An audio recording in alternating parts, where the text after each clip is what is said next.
සල්ලාලකමෙන් ගැලවෙන්නේ කොහොමද? මේක ලංකාවේ විතරක් නෙවෙයි අද ලෝකේ ගොඩාක් රටවල් වල මිනිස්සුන්ට තියෙන ප්‍රශ්නයක් වෙලා තියෙනවා. ඒකට හේතුව තමයි Tamanට පාලනය කරගත නොහැකි තරමට විරුද්ධ පාර්ශවයට තියෙන කැමැත්ත ආසාව තමයි මේ මානසික ප්‍රශ්නේ තියෙන ලොකුම හේතු සාධකය. මේක ගොඩාක් බරපතලයි. මොකෝ Tamanට පාලනය කරන්න බෑ කියන්නේ තමන්ව. ඒක ගොඩාක් ලොකු ප්‍රශ්නයක්. ඒ වගේම ගොඩාක් ලොකු කරදර කම්කටොළු වලට මුහුණ දෙන්න සිද්ධ වෙනවා මෙන්න මේ ප්‍රශ්නේ හින්දා. තමන්ගේ චරිතය නැති වෙන්න ගොඩාක්ම ලොකු හේතුවක් වෙනවා මෙන්න මේ කියන සල්ලාලකම කියන එක. එතකොට ඇයි අද කාලේ මේ වගේ දෙයක් හුඟක් ව්‍යාප්ත වෙලා තියෙන්නේ? මේ වගේ නරක පුරුද්දක් වැඩි වෙලා තියෙන්නේ ඇයි? ඒකට ආසන්නතම හේතුව විදිහට අපිට දකින්න පුළුවන් ස්මාර්ට්ෆෝන් භාවිතය. ඒ වගේම ඉන්ටර්නෙට් භාවිතය සහ සෝෂල් මීඩියා කියන කරුණු කාරණා හුඟක් ළඟින් මේ කාරණාවට බලපාන්න පුළුවන්.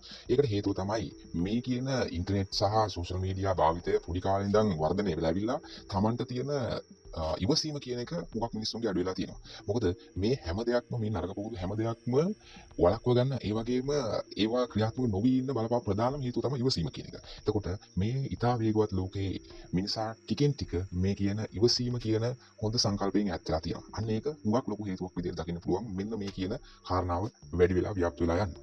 එතකොට මේකෙන් ගැලවෙන්න මොකක්ද ඔයාලට කරන්න පුළුවන්?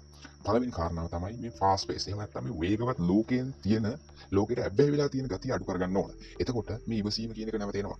ඒක කරන්න පුළුවන් වේගවත්ම ක්‍රමවේදය තමයි ඔයාලගේ ෆෝන් යූසේජ් එහෙම නැත්නම් සෝෂල් මීඩියා යූසේජ් එක ටිකක් ස්ට්‍රික්ට් කරන්න. එහෙම නැත්නම් ටිකක් පාලනය කරන්න ඕනේ. ඒක පාලනය කරන්න ඒකට වෙනම වෙලාවක් දීලා අන්නේ වෙලාව ඇතුළත විතරක් මේක කරන්න බලාපොරොත්තු වෙන්න ඕනේ. ඒ වගේම මේකෙන් තියෙන ආදීනව එහෙම නැත්නම් මේකේ මේ සල්ලාලකම කියන එක ඔයාලට පාලනය කරන්න බැරි වුණොත් මොකක්ද වෙන්නේ ඔයාගේ? ඔයාගේ චරිතය කොහොම ඝාතනය වෙයි? චරිතය කියන එක කොහොම නැති වෙයිද කියන එක හිතන්න ඕනේ. එතකොට ඒක ඔයාලට විතරක් නෙවෙයි බලපාන්නේ ඔයාගේ අනාගතයට, ඒ වගේම ඔයාගේ දෙමව්පියන්ට, ඒ වගේම ඔයාගේ සහෝදර සහෝදරයන්ට, ඒ වගේම ඔයාගේ පෞල් ජීවිතයක් තියෙනවා නම් ඒ පෞල් ජීවිතේ පවා කඩාකප්පල් වෙන්න පුළුවන්. ඒ වගේම ඔයාලා වැඩ කරන තැන් වලින්, ඔයාලගේ ස්කූලින්, ඔයාලගේ එන්වයරන්මන්ට් එක, එහෙම නැත්නම් ඔයාලගේ වටේ තියෙන පරිසරය මේ සියලුම තැන්වලදී අපහාසයට ලක් වෙන්න පුළුවන්. මෙන්න මේ කියන කාරණාව වගේ හිතේ තුල එහෙම නැත්නම් මේක කියන කාරණාවට පාලනය කරන්න බැරි නම් අන්න ඒ වගේ කර්ම කාරණා හිතදුවා හිතනවා ඇත්තටම ඔයාට ජීවත් වෙන්න ඕනේ. එහෙම නැත්නම් ඔයාව මතක තියෙන්න ඕනේ මිනිස්සුන්ට මේ සල්ලාලෙක් කියලා. එහෙම සල්ලාලියෙක් කියලා. අන්න ඒ කාරණාව වගේ හිතට ගත්තොත් ටිකක් ඒ ගැන කල්පනා කරොත් ඔයාට තේරෙවි. ඇත්තටම ඔයාට ජීවත් වෙන්න ඕනේ රෙස්පෙක්ටබල් මිනිස්සෙක්. ඒක තමයි හැම මිනිස්සෙක්ටම අවශ්‍ය වෙන්නේ. අන්න ඒ කාරණාව ගැන හිතලත් මෙන්න මේ කියන එක පාලනය කරගන්න පුළුවන්.